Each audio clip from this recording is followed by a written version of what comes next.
Coach Desean Jackson, and the DSU Hornets in year one have punched their ticket to a de facto MEAC Championship game that they will host in Dover at Alumni Stadium against South Carolina State. How they did it with their win over Howard. They made that happen. Let's talk about it in the tough task. I'll get in more into the tough task of facing South Carolina State later in the week.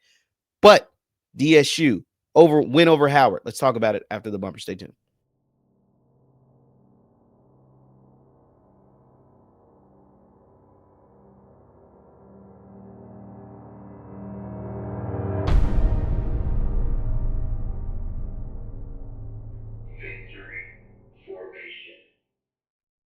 What is going on, everybody? What is going on, everybody? My name is JeffLightsyJr. This is the Victory Formation Sports Show right here on JeffLightsYJr, YouTube, Facebook, wherever you get your content. Do me a favor, hit that thumbs up button, like, share, subscribe, and the notification bell because I upload all the time. Now, Desean Jackson and DSU Hornets, excuse me, got a win over Howard, the big time win, 26-13 in front of a crowd at Alumni Stadium.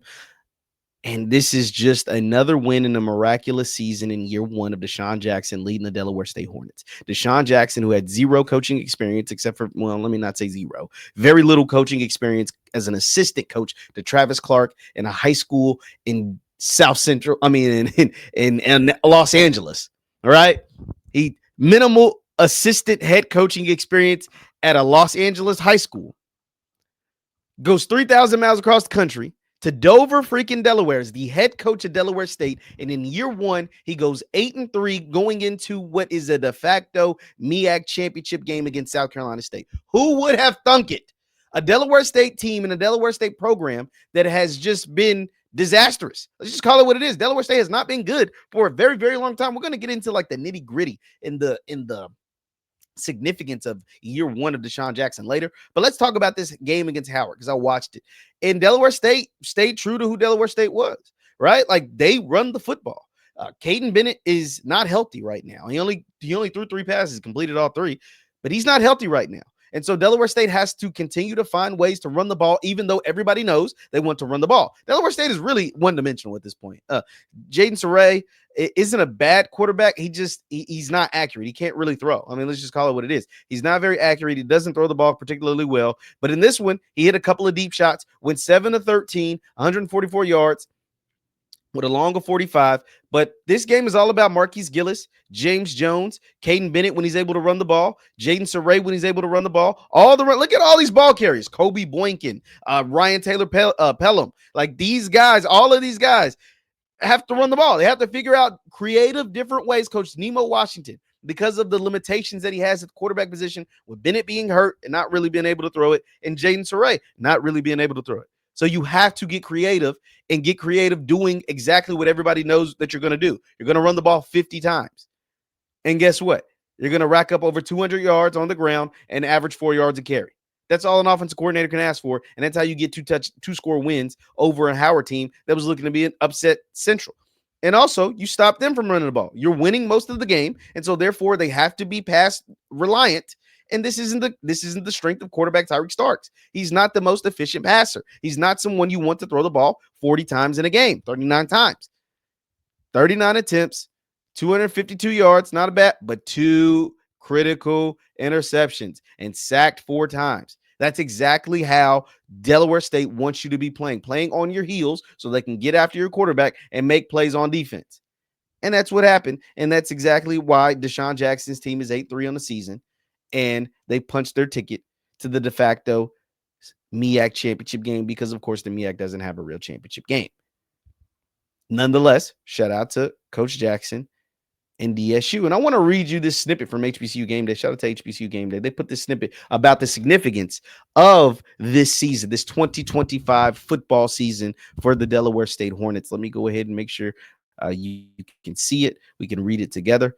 I'm reading from let me give credit to the article, the writer of the article. Let me scroll back up really quick. Who wrote this article for a Game Day? This was written by Stephen J. Gaither. Shout out to Stephen Gaither.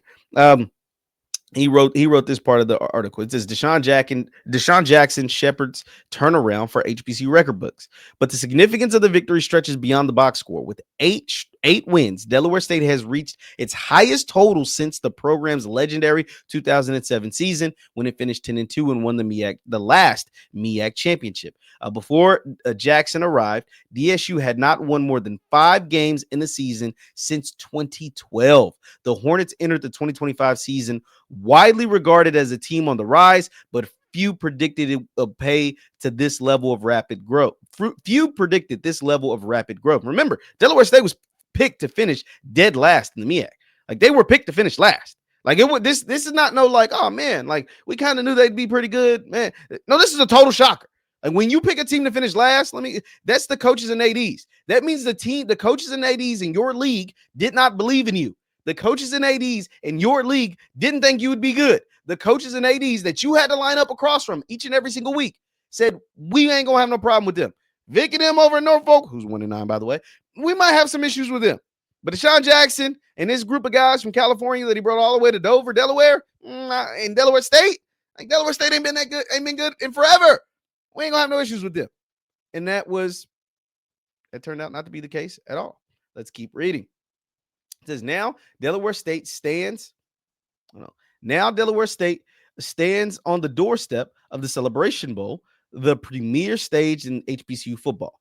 Its opponent, South Carolina State, the reigning MEAC champion, represents exactly the type of heavyweight challenge Jackson has been building towards. Regardless of the outcome, the fact that DSU controls its fate in the mid-November is evidence for how far this program has come in just a short time. For Jackson, a former NFL Pro Bowler and national figure whose arrival brought instant attention to Dover, the turnaround rooted in belief, energy, and accountability. His players have bought in, and the MEAC, suddenly deeper and more competitive than it has been in years, is taking notice. Next week, Delaware State won't be playing for a championship. It will be playing for the validation of one of the most dramatic revivals in recent HBCU memory. Under Desean Jackson, the Hornets are no longer rebuilding. They are contenders. Woo! Strong words, but he's not wrong. Strong words. And the crazy thing about this is that Desean Jackson, out of all the quote-unquote celebrity coaches that have come into HBCU football over the last 5 years, right? Deion Sanders took over a 3-win Jackson State team, but Jackson State has a rich tradition-filled history of championships and winning and Pro Football Hall of Famers and NFL draft picks and all that stuff, right? A stadium that can seat 60,000 people. You don't build a stadium that can or take over a stadium that can seat 60,000 people if you don't have a rich tapestry of a fan base, tradition, the band, the boom, all that stuff. So that was a little different. They were 3-9 though, but that was he didn't go into a bleep storm. Then you got Eddie George taking over Tennessee State. Once again, not the tradition that Jackson State has, but a lot of the same stuff, just on maybe a smaller scale. A lot of the same stuff, and it's in Nashville, right? So like that helps you as well. Then you look at Michael Vick. Now, Norfolk didn't nearly Norfolk was better last year. No, Dawson Odom's a good football coach. Like Dawson Odom, some people are hoping that he goes back to Southern, right? Dawson Odom's just didn't win enough. It wasn't that Dawson Odoms was just this terrible coach. He just didn't win enough. And so much so, once again, like I said, Southern has an opening right now. And a lot of people over in Baton Rouge want Dawson Odoms to come back to Southern to be their head football coach because they had their most recent success, not under Dooley, not under not under the current regime. It was under Dawson Odoms. And then you have what Desean Jackson took over in Delaware State. Now, Delaware State was only bold enough to reach out to Desean Jackson because their new athletic director, if I'm not mistaken, is from Los Angeles. He's from South Central LA, right? He was very, very familiar with Desean Jackson, and he knew that he needed that being Desean Jackson and all that comes with Desean Jackson and his Eagles fan base and the people from Philadelphia, a lot of them that migrate and go to school at DSU. A lot of them are Eagles fans. A lot of them love them some Desean Jackson. He knew he needed all of that. Desean Jackson, that being Desean Jackson, and all that comes with him to revive his football program. But I bet you, I don't even believe that he thought it would happen this quickly. He thought that it would be 8-2 going into what can be a ticket punch to the Celebration Bowl. I don't even know if he thought it'd happen this fast. He probably expected a winning season. He probably expected a good year. He probably expected Coach D-Jack to compete for the MEAC title. Granted, it's only 5 teams. He expected him to compete for a MEAC title. But I don't know if he expected him to potentially deliver one in year one. And that has what has been amazing to watch literally from day one. D-Jack making this happen in DSU at Dover, at Alumni Stadium in Dover with the DSU Hornets. A lot of those guys that were on last year's team, that was on the previous 2 years' teams that only won 2 games combined over the last 2 years to have a chance to win a MEAC title, their first since 2007. Man, this could potentially be special. Very, very special. It's already been special, but you can make a very special year even that much more special if you're able to get the win next week. And it's not going to be easy. And I don't even know if I'm predicting them to win because South Carolina State seems to be a team on a mission. Is it the team on a mission or the team of destiny? We'll talk more about that this week coming up. Thank you guys for tuning in. My name is Jeff Lightsy Jr. This is the Victor Formation Sports Show right here on Jeff Lightsy Jr. YouTube, Facebook, wherever you content. Do me a favor, hit that thumbs up button, like, share, subscribe before you get out here. Thank you guys for tuning in as always, and I will see you next time. Peace.